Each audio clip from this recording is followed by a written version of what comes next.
Hello, welcome to another Looney Tunes review video. If you are new to the channel, make sure you subscribe to follow my journey to review all 1000 classic Looney Tunes shorts and give this video a like as well. So this is a review for The Major Lied Till Dawn, released in 1938. It's the 211th in the series and it's directed by Frank Tashlin. As you'll see throughout this short, there is a reason why there's no restoration available for it. Hopefully one day one will happen because despite the problematic elements, they should all be restored regardless, but I wouldn't go holding my breath on that, unfortunately, but at least it's in a decent shape, and what I'm using comes from a Laserdisc release of the short. It is under copyright, I can't show you the full thing here on YouTube, otherwise the video will just get blocked, and I highly doubt Warner Brothers will release this on their own YouTube channel. But in case you haven't seen this one, in terms of story, there's really not much here. You've got a major, you've got a boy, and the boy is curious about the big game hunting and all those animal trophies that the major has. And he's especially curious about the lion one, so the major then tells a story about one of his hunting expeditions in Africa, and we see a whole bunch of gags involving that. Although weirdly enough, when the story actually ends, you don't see how he got the lion as one of his trophies, but we'll certainly go through it as we go through the short itself. Now in terms of trivia, the title is a parody of the Gary Cooper film The General Died at Dawn, released in 1936, and as with a lot of the Looney Tunes titles that parody titles, it's just a parody of a title, nothing more. The stories aren't very similar. Voice acting wise, you've got the major, he's voiced by Ted Pierce, who's more well known as a writer, but he did a lot of acting roles in the studio, and usually he'll be cast as someone impersonating an actor. And in this case, he's just doing the voice of a typical old English major who if you watch a lot of films around this point in time involving safaris and hunting expeditions, Pierce definitely does an accurate voice for such a character. You have the boy who's voiced by Tommy Bond. You may know him best as the voice of Beans. Hooray, I guess, but it's the same voice. And if you listen to Beans and you listen to the voice, it's very much him. Beans is the name. One of the Boston beans.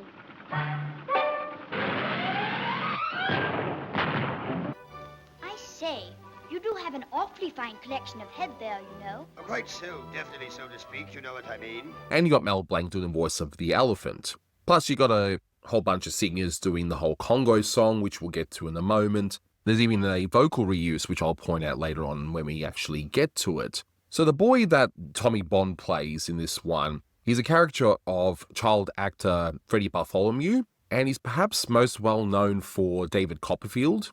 The parody here appears to be from the role that he played in the movie Little Lord Fauntleroy.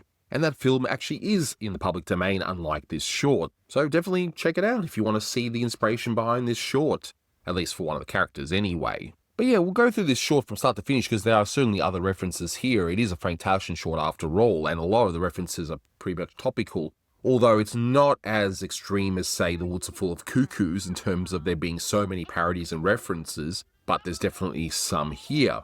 And notably, this short actually is the only one in Frank Tashlin's filmography that's not restored at the time of this recording. Now, if it ever gets done, then this would be the last one, so if and when it happens, well, you can pick whichever point I've just made. It's either still unrestored, or it's the last one to be restored. But at least we have the original title, so if this was to get restored, at least we can see everything in its full glory. And if you look at the title card, you'll see 2 credits there that would end up going to the Chuck Jones unit because Chuck Jones would end up taking over Frank Tashlin's unit once he leaves. So you got Rich Hogan, who was a writer. He wrote a lot of the earlier Chuck Jones shorts. So you'll see his name pretty prominent. And Phil Monroe is an animator that would work with Chuck for many years. So starting off, I gotta say that the caricature of Freddie Bartholomew is very unsettling. The head just looks a bit too big, but they've gone for the caricature side, of course, over anything else to make it recognizable, but it's a very creepy design, because a lot of the time you wouldn't see the chin line drawn like that, but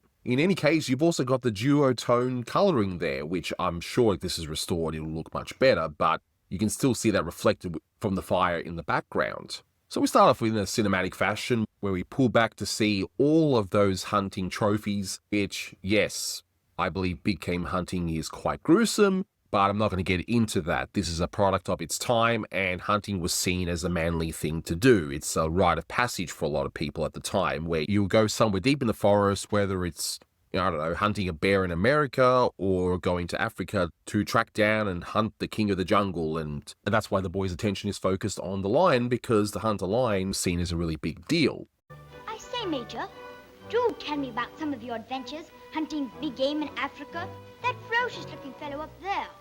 Was he stuffed when you got him? Oh, no, no.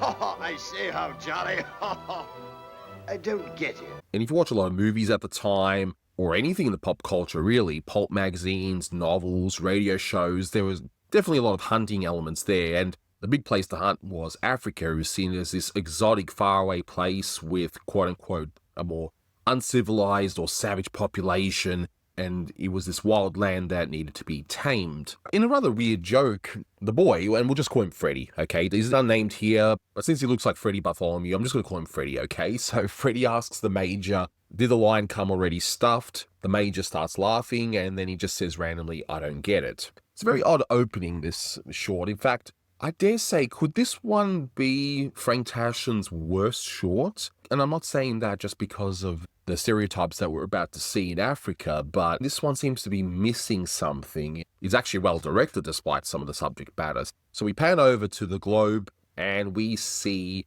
our African map, which is actually accurate for the time. You had the Belgian Congo, and you had French West Africa, because again, at the time, Africa was seen as this wild place that needed to be tamed, and the Europeans essentially went there and they ended up carving it out. And yes, that's an oversimplification, sure, but that's essentially what it was at the time. Now, when you look at an African map, you can see how there are so many more countries and so many different cultures and so on. But there it was just, nope, we conquered this part of the land, therefore it's ours. And that's that. But we end up in some random place in Africa, I guess, where all these animals are around. We had just left Vini Vini Trusa Bella Bella in Italian Somaliland.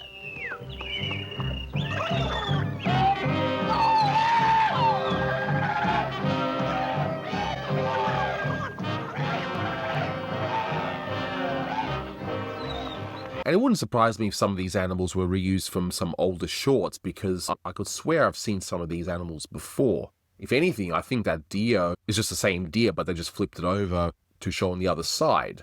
But that's okay. We now see, again, Taschen being cinematic, a footstep of the elephant, and we pan up and we see the Major, who says that he's on his elephant, who's been everywhere. And if you look at his trunk, well, you can see he has been everywhere, including Bali, which, fun fact for you guys in America, one of the major holiday destinations for Australians in terms of an overseas location is Bali, and a lot of that's due to how close it is to where we are. But we see he's even gone to Mayfair in London. I do wonder how they would have reacted to this elephant going around there. And that must be some strong elephant, because it's actually towing a caravan, which by the looks of it, looks like something that would have been quite modern for 1930s. Now, since we're in Africa, we all know what song just about every single Looney Tunes short set in Africa would play. This is a staple that Carl Starling loved to use whenever he's in Africa. It is, of course, the Latin Quarter. Okay, I'm kidding. Of course it's going to be Congo.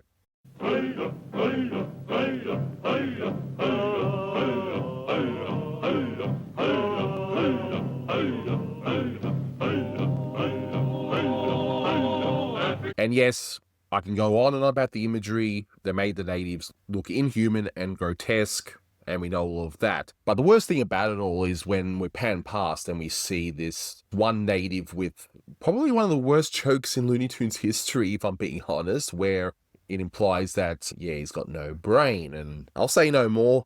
It should be pretty apparent why this sort of a joke isn't particularly good. And yes, we'll see a few things which are rather cringe. The obvious joke of the banana being peeled and the native eating the banana peel. Ha ha.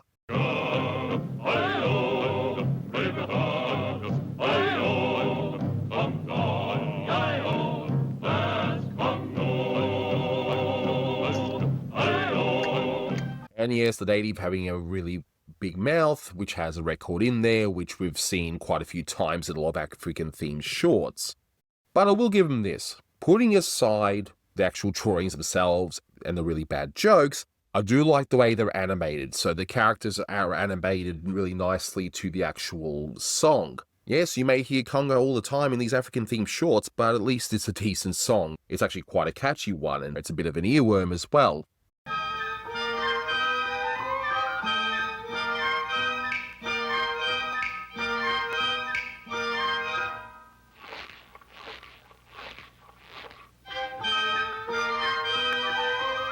We must fight to the end with our might to watch out for our right to survive.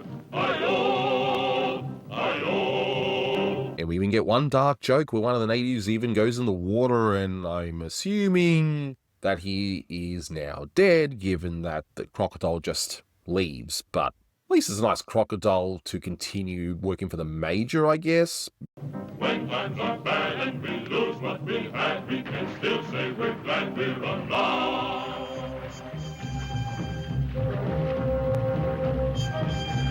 But again, if you watch a lot of movies and serials, and if you read a lot of pulp magazines and listen to radio shows, there was always that trope where you would have someone go into Africa to hunt, and they would pay the natives to help track down the beasts that need to be shot to prove their manhood, that kind of stuff. So what we're seeing here is pretty much a trope that just about everyone was doing. But after all that, we get to a stop where we see all these different road signs, which look to be like American-type road signs. If I'm incorrect there, definitely let me know. He pulls out a road map, Hitchhiker's Edition. Now this part here is interesting because the initial thought for this was a joke where Taschen used to work for Van Buren, and Taschen even parodied his boss some comic strips called Van Boring. So that's my first reaction to this, but we initially hear Congo again, but as soon as he opens it up, we hear Arkansas Traveler. And who was the Arkansas Traveler?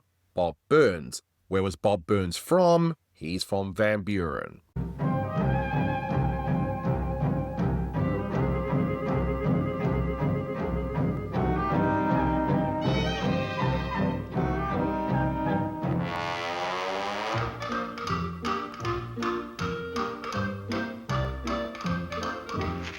I was listening to the track and I'm thinking, wait a minute, why are we hearing Arkansas Traveler here?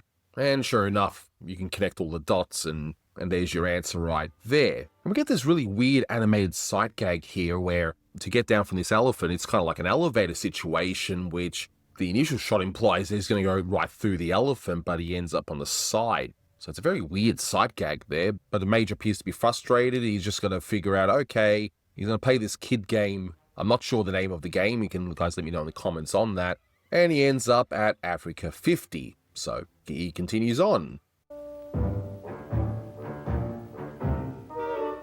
But we encounter a hill, and this is one of those gags that really just falls flat. And I get it, because the older vehicles going up hills, it wasn't exactly easy. You had to go into a certain gear to get up, and you can actually hear that in the sound effects.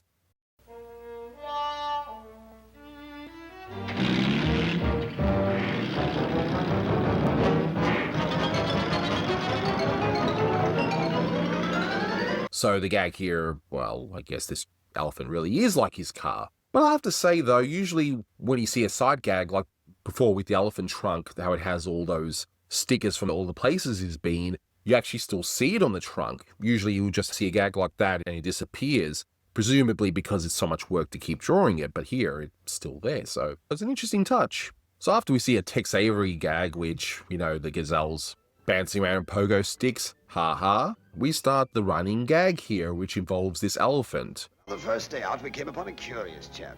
This beggar was trying to remember something. Now, let me see. As mentioned before, voiced by Mel Blanc, he's trying to remember something which, well, ha, an elephant never forgets, and this one's forgetting. We all know that, right? But it will lead to an interesting ending anyway. And if you've seen the short before, you'll know exactly what I'm talking about. But once we set up the start of that running gag, we see a sign, Los Angeles city limits, because it was around the 1930s that Los Angeles just expanded outwards so much that you'll see a lot of gags in these Looney Tunes shorts involving the Los Angeles city limits being just so ridiculously far and wide, and sometimes even up in the sky. So the Kiwanis Club is a parody of Kiwanis Club, which is similar to what you see there with the Lions Club, the Rotary Club. It's basically a service club. Of course, there it's Optimist Club, and it's just Optimist Club, and so it's just a play on all of that. I guess they started off with the Lions Club, and then they just added all the other stuff around it just to try and play on that joke. So we see a whole bunch of natives. Clearly, they're not civilized enough to have proper weapons or anything, right? But they find this lion hiding behind this very tiny tree, which is an interesting little sight gag. But the lion runs away, and the major tries to shoot this lion, but it ends up falling down in an okay little sight gag. But A side gag that I thought was funny is how they're going to now track down this lion. And of course, who's the tracker here? Well, certainly not a dog. It is that butler from before. And then when just randomly we see this lion, for no apparent reason, just challenging the Major to a boxing fight.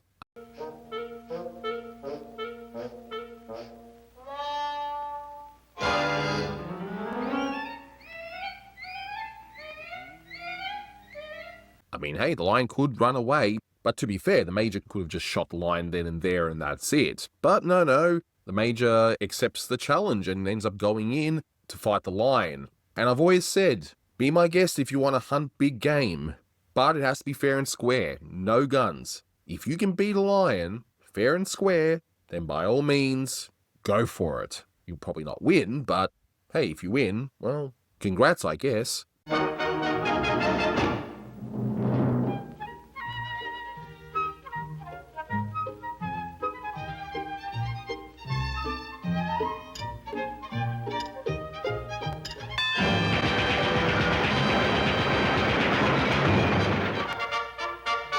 And we see a beautiful flurry of animation here in relation to the fight. It's just the weirdest looking jumble there.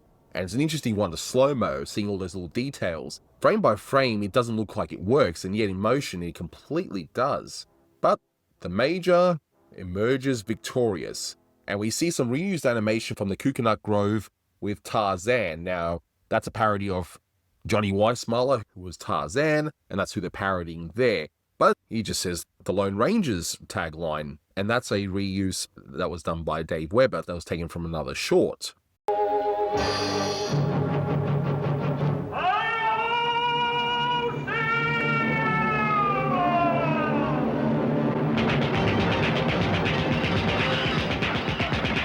So he calls all the animals to fight this Major, and once again we get some beautiful flurry animation, which is another wonderful thing to slow-mo. We cut back to the elephant, still trying to remember, establishing that, in fact, yes, it's going to be a running gag. But the Major is down. Now, this is interesting. Without mentioning names, he mentions Popeye. He says, By Jove, if it's good enough for that sailor man, it's good enough for me. And naturally, the spinach makes him incredibly buff. Because why not, right?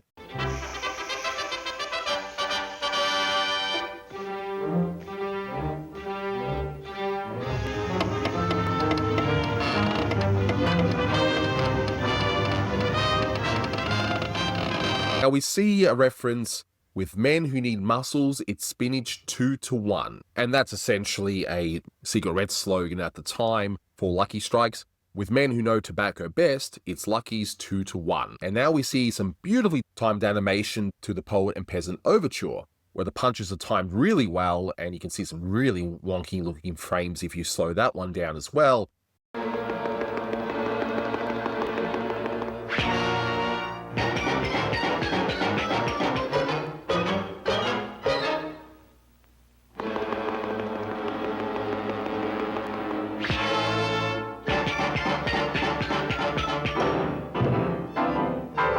The gags are pretty obvious though. You've got the crocodile turning into a suitcase, you've got the hippo turning into a piano, a bear turning into a coat, and we see that the Major knocks out the lion. But again, he continues to fight all these other animals, but we still don't see how he ended up having that lion as a trophy. I guess perhaps it's a bit too gruesome, right? But the animation's beautifully timed, and we cut back to the present day. But Freddy asks, but what about the elephant? So it's interesting that the Major's telling this story. How would you know what the elephant was saying this whole time, but whatever.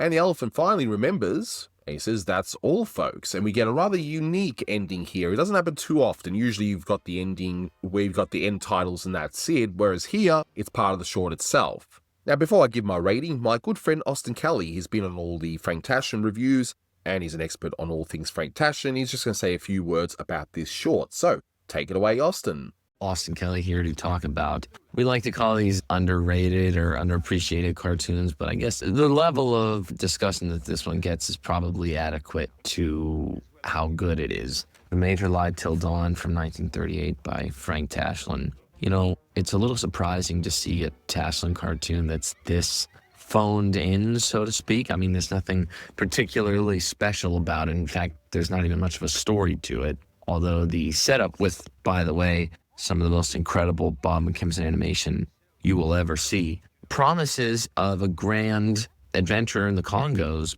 And I guess we technically get that, but it's sort of a letdown because, like I said, it's more just like a spot gag cartoon. Nothing is really happening in this one. If we still had the Warner production numbers from back in this day, we would be able to tell if this were the last one that was made on the Tashlin unit, or if we could track, because it really seems like it. I mean, I don't know if Tashlin would have preferred to end on a high note or not, but if he were trying to get out of there, which he obviously was by 1938, then it would make sense if this was the last one to be made by his unit, because, like I said, it is really sort of a phoned-in entry. Also, there is a lot less stuff in this cartoon that is politically incorrect than I remembered. I think this one has a really bad reputation because there's some racist stuff in here, and it's really bad, and it's probably going to prevent this one from ever getting a proper release. But I was under the impression that it covered the whole cartoon, and it doesn't technically, but the stuff that's in there is still pretty bad. Also, of course, the Popeye reference is one of the most insane things to happen in a Warner cartoon. That didn't happen very often, if ever, where Hollywood studios really cross-referenced each other in their different cartoons. I don't know of any other examples where that happens. I feel like the Popeye trope is probably the most common of all tropes to show up in other cartoons from other people, because that's such a classic, iconic image of a character eating spinach and then beating the crap out of somebody. And of course, we must mention the ending, which is an incredible meta moment. I think this is really what shows off that Frank Tashlin specifically was really trying to think progressively about the cartoon form. I mean, he's just trying to mess with it in any way he can. That would be subversive and weird to do in a live action short, but the fact that it's done here by this elephant character, that he like reads off the end title and then it ends with him reading the end title, that's usually just like a still on screen that's not read by anybody. Pretty interesting, but those are just about all the interesting things about this one. You know, people often lament that it's not probably going to see the light of day in a high def restoration because, you know, of its unfortunate racy content and a good amount of it. But the truth is, I mean, other than just to have all the Frank Tashlin cartoons out there, which is a, you know, admirable thing to want, there's really no reason to check this one out or to preserve it at all. Other than, of course, the reason that we should preserve all these things, which is just because they're Warner cartoons and they're incredibly important and they're awesome for the most part.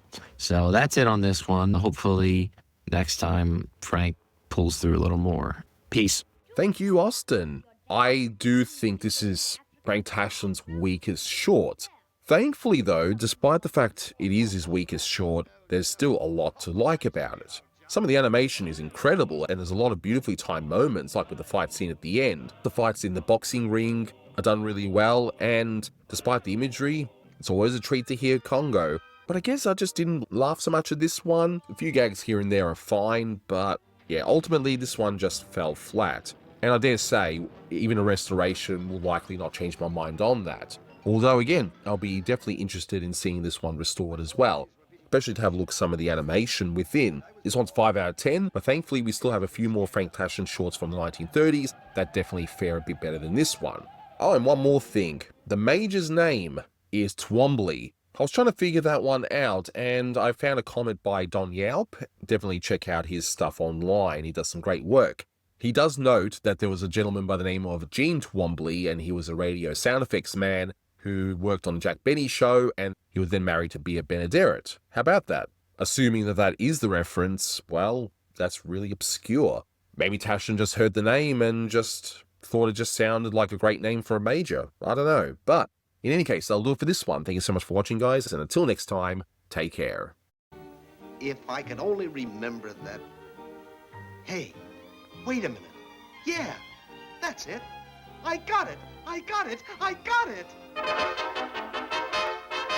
That's all, folks.